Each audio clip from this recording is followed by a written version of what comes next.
Teman-teman sekalian yang dirahmati Allah Subhanahu wa taala, yang semoga selalu dijaga hatinya oleh Allah Subhanahu wa taala agar selalu thiqah billah, agar selalu percaya dan yakin kepada Allah Subhanahu wa taala. Karena kelemahan kita itu berawal saat kita mulai meragukan Allah. Dalam segala dinamika hidup, kita selalu butuh Allah. Kita butuh Allah ketika Allah kasih kita ujian, bahkan tetap kita butuh Allah ketika Allah kasih kita nikmat. Kalau kita butuh Allah saat diuji, agar kesabaran kita terjaga. Karena orang yang tidak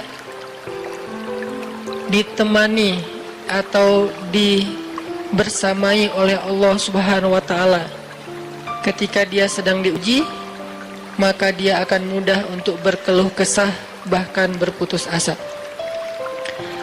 Kebersamaan Allah kepada dia saat dia diuji itu adalah Allah Subhanahu wa taala menghibur hatinya. Allah Subhanahu wa taala menenangkan hatinya. Allah Subhanahu wa taala menghidupkan hatinya dengan nikmat iman. Ala bidzikrillahi tatmainnul qulub. Innamal mu'minun idza dzukirallah wajilat qulubuhum. Bukan dengan mengingat Allah hati menjadi tenang. Dan orang yang beriman apabila diingatkan dengan nama Allah, disebut nama Allah, maka hatinya akan bergetar. Ini bentuk Allah membersamai hambanya ketika dia dalam keadaan diuji.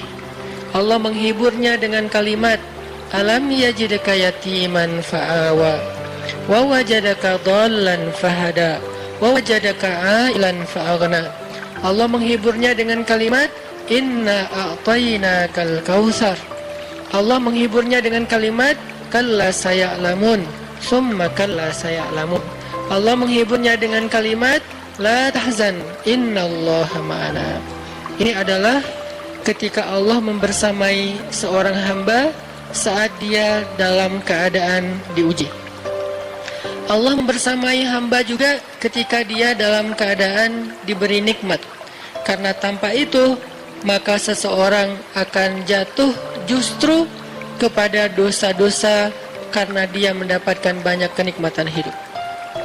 Kalau Allah Subhanahu wa taala tidak menjaga dia saat dia diberi nikmat, maka nikmat itu justru menjadi jalan bagi dia untuk terjerumus kepada banyak dosa. Justru nikmat itulah yang menjadi penghalang bagi dia untuk mengingat Allah.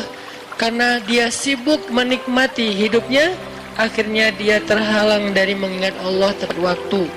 Sibuk menikmati hidupnya, terhalang dari Allah untuk bangun tengah malam. Karena dia tidurnya larut. Kenapa tidur larut? Karena terlalu banyak yang harus dia nikmati sebelum tidur.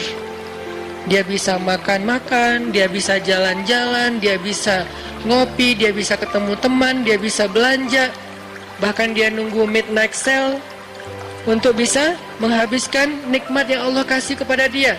Sehingga akhirnya tidurnya terlalu larut, lalu dia tidak bisa bangun untuk menghadap Allah, curhat kepada Allah. Hal yang selama ini dia lakukan justru ketika dia diuji oleh Allah. Ketika diuji oleh Allah, mudah bagi dia bangkit tengah malam, curhat, sujud panjang, menangis dalam doa. Ketika Allah kasih nikmat, curhatnya hilang, malamnya lelap, sampai bahkan subuhnya juga kelewat. Ini kalau Allah nggak membersamai seorang hamba ketika dia diberi nikmat. Sehingga orang yang seperti ini, kalau dalam keadaan seperti ini terus-menerus dalam jangka waktu yang lama, nanti dia akan terjebak di dalam istidraj.